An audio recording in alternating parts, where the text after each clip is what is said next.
He put his suit on over his striped pajamas, pulled down the leg of the pajamas over his shoes so that the government delegates could see it. And he made an emotional plea. He said, I had to get out of my sick bed to come and convince you to come to a close. Welcome to Global Dispatches, a podcast for the foreign policy and global development communities and anyone who wants a deeper understanding of what is driving events in the world today. I'm your host, Mark Leon Goldberg. I am a veteran international affairs journalist and the editor of UN Dispatch. Enjoy the show.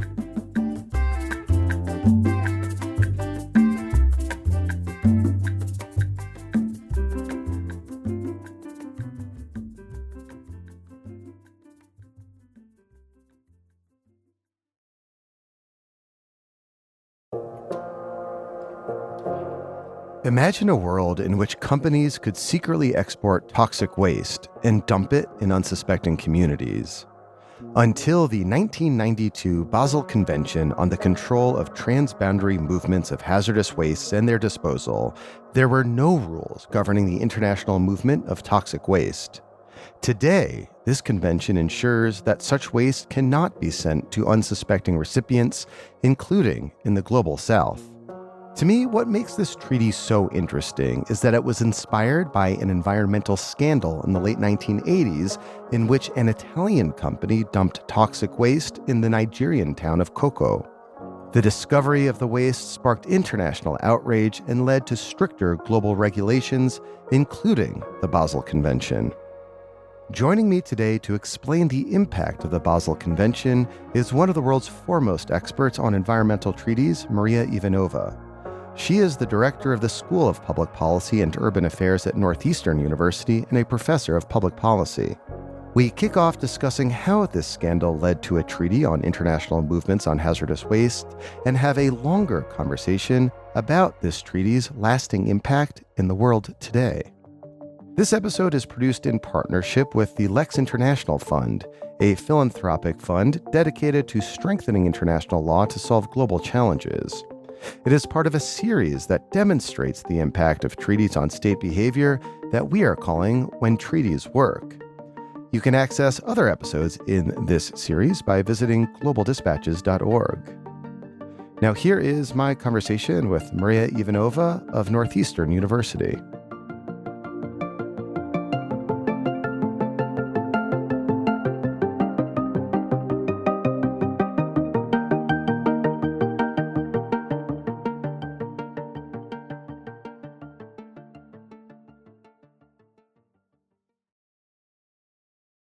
Maria, thank you so much for speaking with me. I know, having interviewed you before and having met you several times, that you are the ideal person with whom to have this conversation. So thanks for joining me.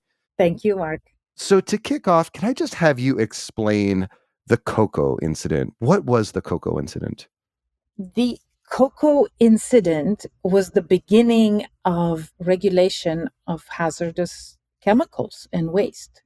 And Koko is the name of a fishing village in Nigeria that was the site of illegal disposal of hazardous waste in the late 1980s. In 1988, the Nigerian newspaper, the Daily Times, published reports about over 2,000 drums and sacks and containers of hazardous waste that was coming from Italy. And this was the result of Nigerian students in Italy, in Pisa, that learned about this illegal disposal of Italian hazardous waste into their country in Nigeria. And so they alerted the press, and the press began looking into this, including The Guardian. And there were a number of articles, but also really vivid cartoons about developed countries dumping hazardous waste illegally in Nigeria. And that was the PCBs, polychlorinated biphenyls, which are very toxic substances, and asbestos. The village of Koko had become the storage site of thousands of drums of this, and then they were sitting in the sun, and poisoning the water, the air, the health of the people of Koko. And so that incident caused an international scandal. And the Nigerian government compelled the government of Italy to take back the waste. And that waste spent many months at sea. No port would accept that toxic waste barge. And that became the catalyst for a new international treaty on the transboundary movements of hazardous waste. So it seems like this one incident in Nigeria exposed like a broader global issue of the, one country illegally dumping toxic materials and toxic waste in another country. Do you have a sense of like how widespread was this problem prior to the Basel Convention? We don't know how widespread that was because you have to have people to bring that to the fore.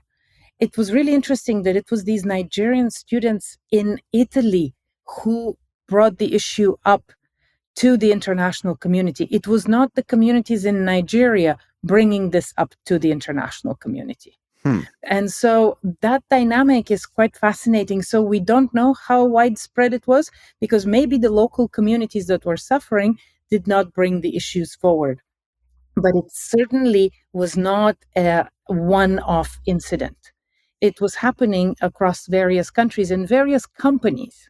I guess it's really interesting to me that like a single incident could be the catalyst for an international treaty. That's not something you see very often. Correct. So it probably generated a lot of attention among various communities, and they would say, yes, we recognize that. Hmm. And this coincides with the increased regulation in Europe of hazardous waste and fees on hazardous materials, their disposal, and the acronym that we often use in international environmental governance or even in local environmental governance, NIMBY, not in my backyard. Hmm. We use it now as almost a noun. This is not a NIMBY. This is a NIMBY problem. Not in my backyard, meaning I don't want something disposed in my vicinity, that hazardous waste. So how did this go from like an international incident, international outrage of the Koko incident to an international treaty? What's that story? The UN Environment Program. UNEP was the one that launched the process, an intergovernmental process to regulate toxic waste and the trade of toxic waste. So UNEP had started that in the 1980s. They had a process that resulted in the so called Cairo guidelines on the environmental sound management of hazardous waste. So this was a process already within the UN. And then you have this incident, and it really accelerates the movement to an international treaty. So UNEP was the space, the institution that brought the scientists together, but also the governments under the leadership of Mustafa Toba, who said, we have to come to an international agreement. And Mustafa Tolba, it should be noted, was a long-serving head of the United Nations Environmental Program. And the example of the negotiation and the signing of the Basel Convention is a really vivid example of Toba's leadership. I talk about it in the book that I have written about UNEP, the untold story of how heavy handed he was, because the negotiations were so intense.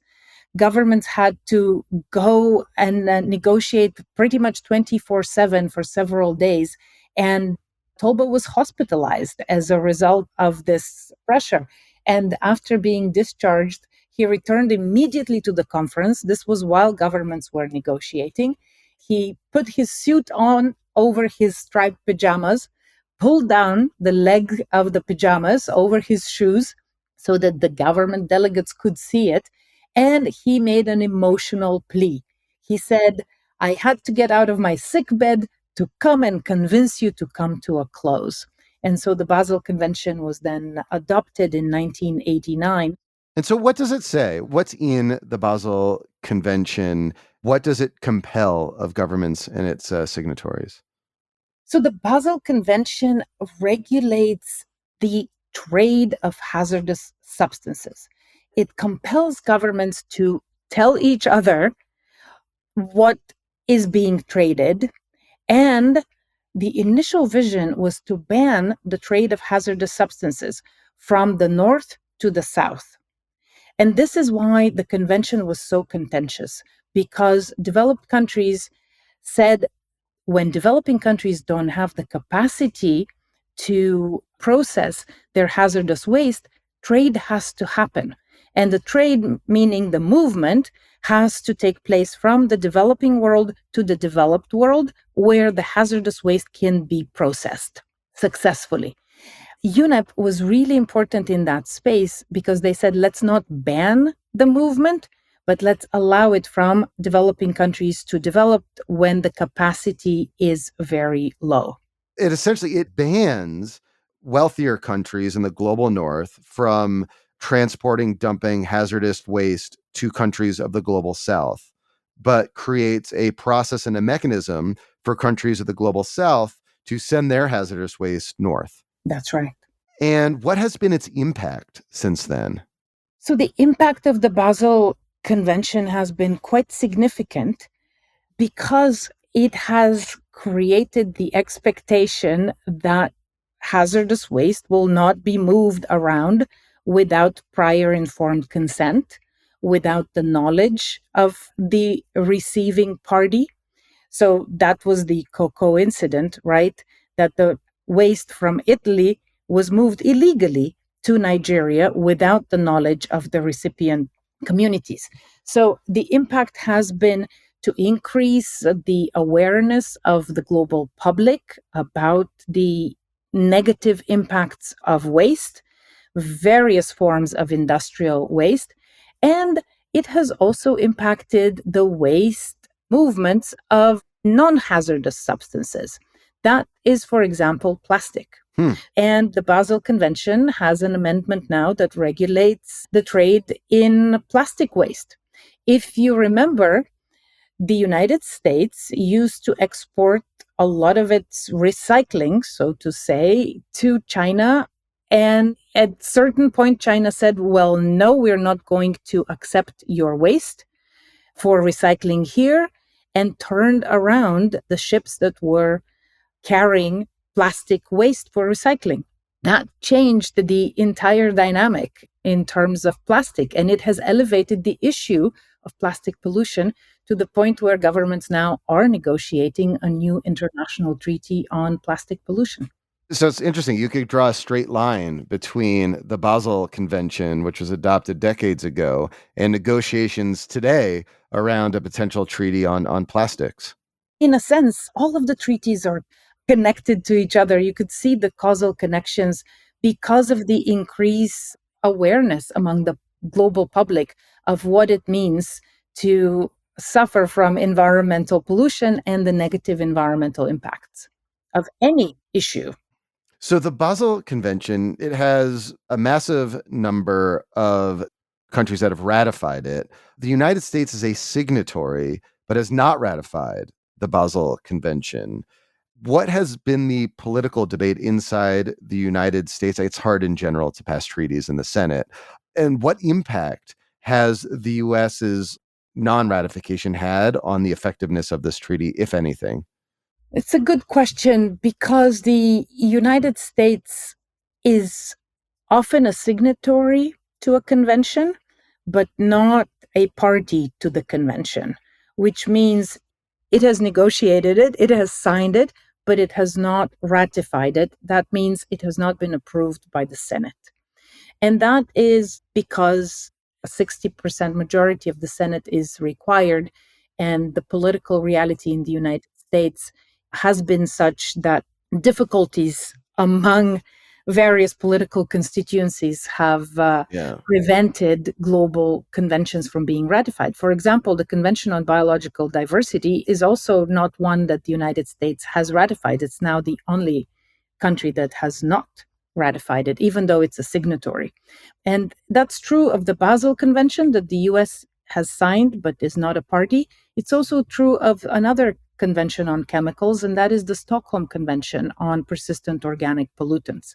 The fact that the US has not ratified does not mean that these conventions are not effective and that they have not determined state behavior. The United States participates in them. The United States also funds the activities of these conventions. For now. For now. So, yes, to date, it To has. date.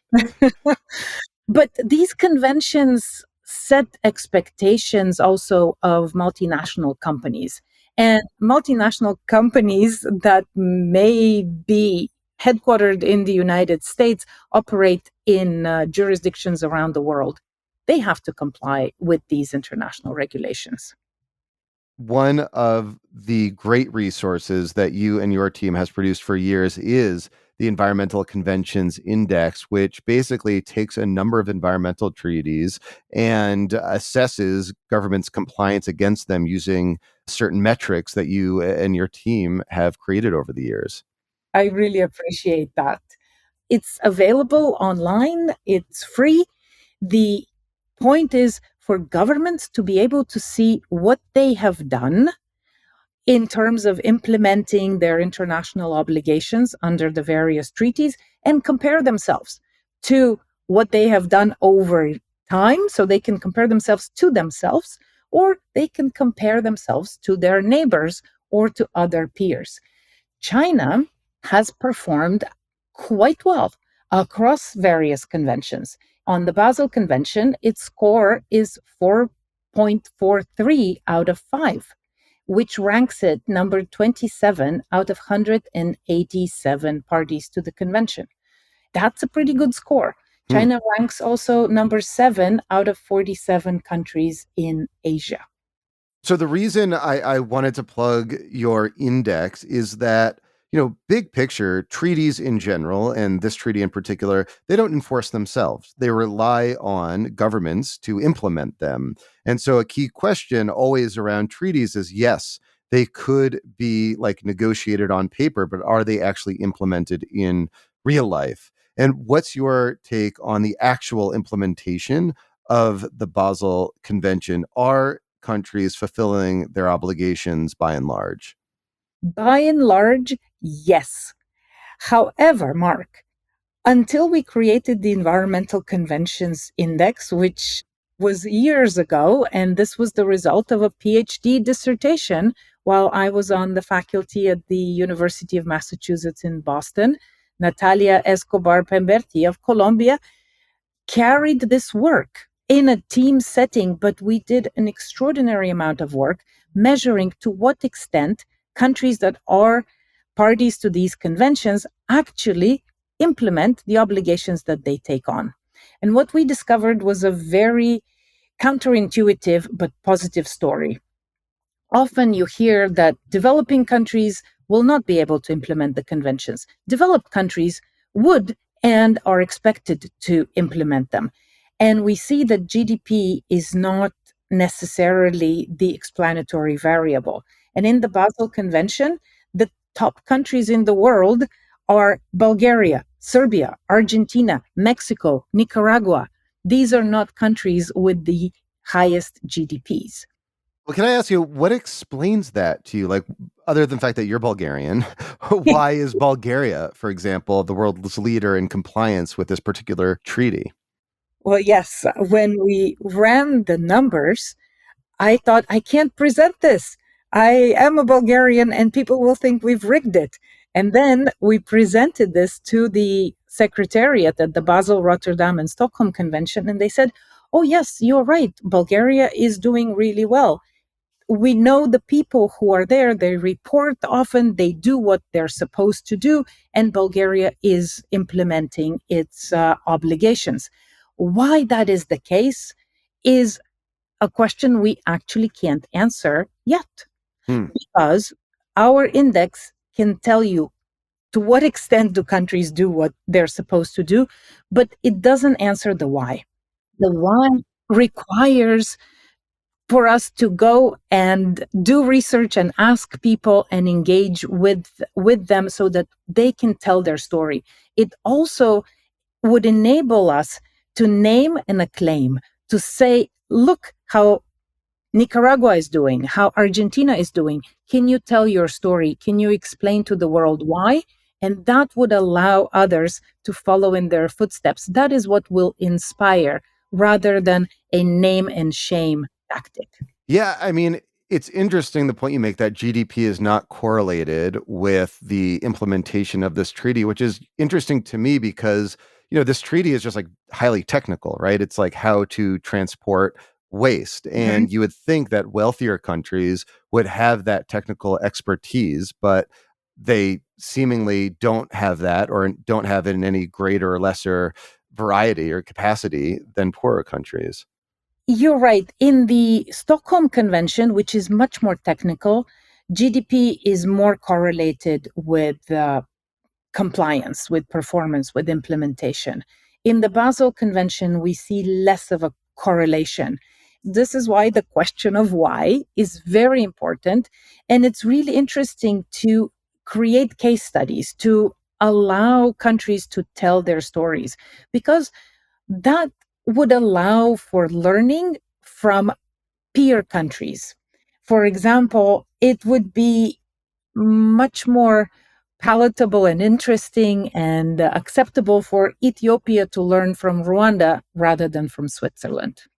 So, one thing, having studied these issues and report on these issues for so long is that, treaties like the Basel Convention, they start off doing one thing, then things are added on to them. And you mentioned plastics earlier, so that their impact actually grows over time. It's not really static. And I know one issue that's percolating and has been for a long time is on e-waste, the waste of electronics. To Yeah. what extent does the Basel Convention deal with the problem of e-waste dumping?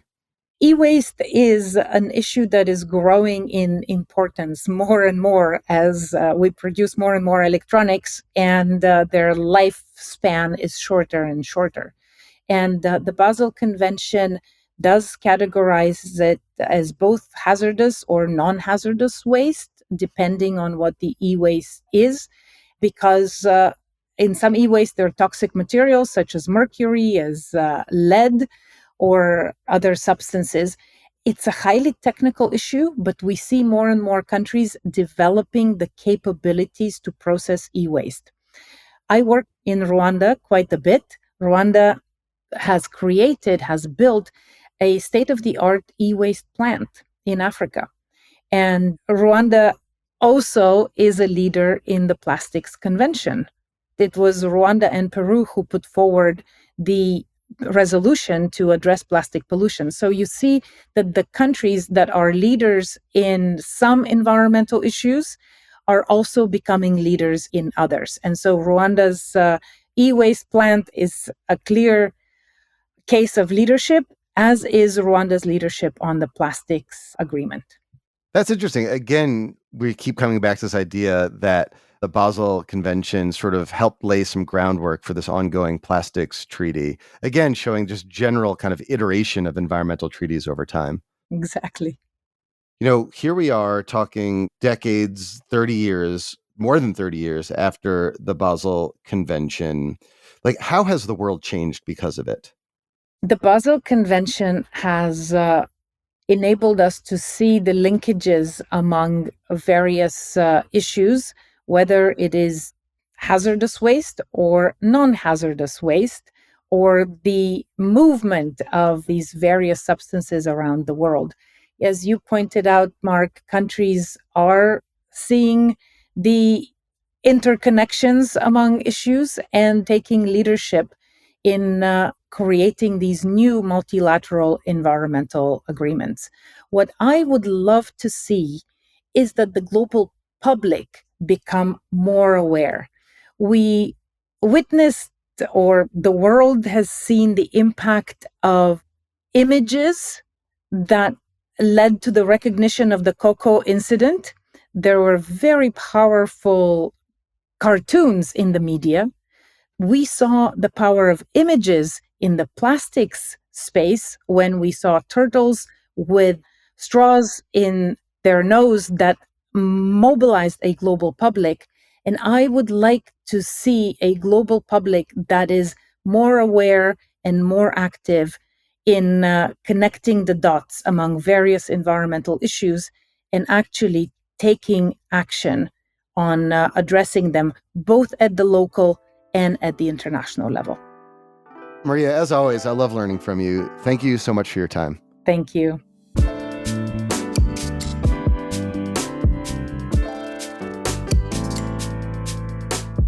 Thanks for listening to Global Dispatches. The show is produced by me, Mark Leon Goldberg. It is edited and mixed by Levi Sharp. If you are listening on Apple Podcasts, make sure to follow the show and enable automatic downloads to get new episodes as soon as they're released. On Spotify, tap the bell icon to get a notification when we publish new episodes. And of course, please visit globaldispatches.org to get on our free mailing list, get in touch with me, and access our full archive. Thank you.